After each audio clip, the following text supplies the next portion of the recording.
ये वीडियो राष्ट्रीय जनता दल ने जारी किया है। एक्स पर वीडियो पोस्ट करते हुए लालू यादव और तेजस्वी यादव की पार्टी आरजेडी ने लिखा, वीडियो में हवाई अड्डे पर प्रधानमंत्री मोदी के पैर छूकर आशीर्वाद प्राप्त करते मुख्यमंत्री नीतीश कुमार। नीतीश कुमार ने गुरुवार को 10वीं बार बिहार के मुख्यमंत्री पद की शपथ ली।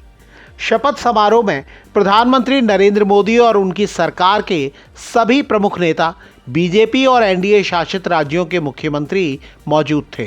शपथ समारोह के बाद प्रधानमंत्री नरेंद्र मोदी पटना से लौटने लगे, तब नीतीश कुमार ने उनके पैर छूने की कोशिश की। आरजेडी ने इसी समय का एक छोटा वीडियो शेयर करते हुए नीतीश कुमार पर तंज करने की कोशिश की।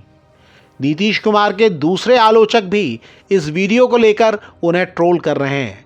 ये पूरा वीडियो भी इंटरनेट पर मौजूद है। नीतीश कुमार ने पीएम मोदी के पैर छूने की कोशिश की हो और मोदी ने उन्हें रोक दिया हो, ये घटनाक्रम नया नहीं है। पहले भी सार्वजनिक तौर पर ऐसी तस्वीरें सामने आ चुकी हैं। मोदी ही क्यों, नीतीश कुमार बीजेपी के दूसरे नेताओं के भी पैर छूने की कोशिश करते दिखे हैं और ऐसे हर मौके पर बीजेपी के नेता असहज नजर आए हैं। नीतीश कुमार के आलोचक आरोप लगाते हैं कि नीतीश कुमार ऐसा करते हुए बिहार को अपमानित करते हैं, लेकिन क्या वाकई ऐसा है? क्या बिहार भी ऐसा सोचता है? क्या नीतीश कुमार पीएम मोदी और बीजेपी की कृपा से ही बिहार के सीएम हैं? इस बात का जवाब विधानसभा चुनाव में मिल चुका है। नीतीश कुमार के खिलाफ तेजस्वी यादव और उनकी पार्टी आरजेडी और प्रशांत किशोर और उनकी पार्टी जनसुराज ने जबरदस्त कैंपेन चलाया। उनकी हेल्थ, यहां तक कि मानसिक हेल्थ पर भी सवाल उठाए। अपनी हर रैली में दावा किया कि नीतीश कुमार 14 नवंबर के बाद बिहार के सीएम नहीं रहेंगे। बिहार विधानसभा चुनाव के नतीजों का ऐलान 14 नवंबर को ही हुआ। बीजेपी के टॉप नेता और केंद्रीय गृह मंत्री अमित शाह के एक बयान का भी चुनाव प्रचार के दौरान बहुत जिक्र हुआ। अमित शाह ने कहा था कि बिहार का अगला सीएम कौन होगा, ये नए विधायक तय करेंगे। विरोधी दलों ने इस बयान के आधार पर आरोप लगाया कि अमित शाह और बीजेपी चाहते हैं कि चुनाव के बाद बीजेपी का कोई नेता सीएम बने। ये दावा किया गया कि बीजेपी नीतीश कुमार को सीएम की कुर्सी से हटाना चाहती है। नीतीश कुमार ने तब न विरोधियों को जवाब दिया और न सहयोगी दलों को। वो चुपचाप चुनाव प्रचार में जुटे रहे। ये पहला विधानसभा चुनाव था जब नीतीश कुमार की जेडीयू और बीजेपी बराबर सीटों पर चुनाव लड़ रहे थे। इसके पहले गठबंधन में विधानसभा चुनाव में हमेशा जेडीयू ज़्यादा सीटों पर चुनाव लड़ती थी। सीट बंटवारे के बाद भी नीतीश कुमार ने सार्वजनिक तौर पर कुछ नहीं कहा और 14 नवंबर को जब नतीजे आए तो विरोधी दलों से लेकर चुनाव पंडितों तक हर कोई हैरान रह गया। बीजेपी सबसे बड़ी पार्टी बनी, लेकिन वो 2020 के मुकाबले अपनी सीटों में 15 सीटों का ही इजाफा कर पाई। बीजेपी को 2020 के चुनाव में 74 सीटें मिली थीं। बीजेपी ने 2025 में 89 सीटें जीती हैं। जेडीयू ने 2020 में 43 सीटें जीती थीं। जेडीयू ने 2025 में 85 सीटें जीती हैं। नीतीश कुमार की जेडीयू ने 42 सीटों का इजाफा किया है, पिछले चुनाव की तुलना में लगभग दोगुनी सीटें। तमाम लोग नीतीश कुमार को चुनाव का मैन ऑफ द मैच बता रहे हैं। अब जरा सोचिए, अगर एक बार फिर जेडीयू की सीटें सिर्फ 43 या उसके आसपास होती तो क्या होता? ये ठीक है कि 2024 में एनडीए में वापसी के बाद से नीतीश कुमार लगातार पीएम मोदी को आश्वस्त करते रहे थे कि वो अब पलटेंगे नहीं और बीजेपी के साथ ही रहेंगे। अब सब दिन के लिए फिर हम लोग साथ हो गए, अब कभी इधर उधर नहीं होने वाले। लेकिन कभी हम लोग इधर उधर कहीं नहीं जाएंगे, हम लोग यही रहेंगे साथ में। आप पहले आए थे, इधर हम गायब हो गए थे, तभी हम फिर आपके साथ हैं। हम आपको आश्वस्त करते हैं कि आप इधर उधर होने वाले नहीं हैं, हम रहेंगे आप ही के साथ। लेकिन नीतीश कुमार जानते हैं कि ये 2020 नहीं 2025 है और अगर जेडीयू का प्रदर्शन अच्छा नहीं रहा तो सीएम की कुर्सी बचाना तो दूर, उनके लिए पार्टी बचाना भी आसान नहीं होगा।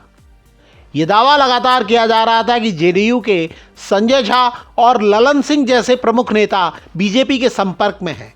नीतीश कुमार ने बीते 6 महीने में जो फैसले किए, जिस तरह से खजाने का मुंह खोलकर अपने कोर वोटर को लाभ पहुंचाया, उनको उसका सीधा लाभ मिला। नीतीश कुमार की पार्टी बीजेपी से भले ही पिछड़ गई, लेकिन वो 85 सीटों के साथ इतनी ताकतवर हो गई कि बिहार में बीजेपी उसकी अनदेखी न कर सके। बीजेपी के लिए बिहार जरूरी है, लेकिन शायद इतना भी नहीं कि वो नीतीश कुमार को चुनौती दे और तमाम दूसरी मुश्किलें बुला ले। बीते कुछ सालों में जिस तरह शिवसेना में टूट हुई, एकनाथ शिंदे को सीएम पद से हटाया गया, हरियाणा में दुष्यंत चौटाला की पार्टी से बीजेपी की दूरी बढ़ी, उससे सहयोगी दलों के बीच उसकी साख कमजोर हुई है।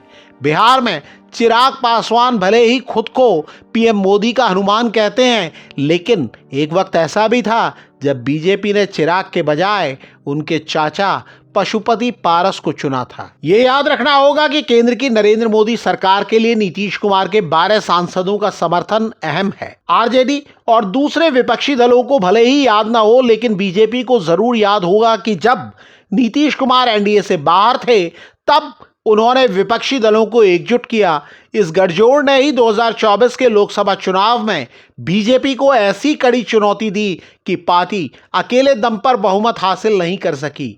समाजवादी पृष्ठभूमि की पार्टियों के साथ नीतीश कुमार के वैचारिक और निजी संबंध आज भी मजबूत हैं। इसका सबूत उस समय भी मिला जब यूपी के पूर्व सीएम और समाजवादी पार्टी के प्रमुख अखिलेश यादव ने नीतीश कुमार को शपथ लेने पर बधाई दी।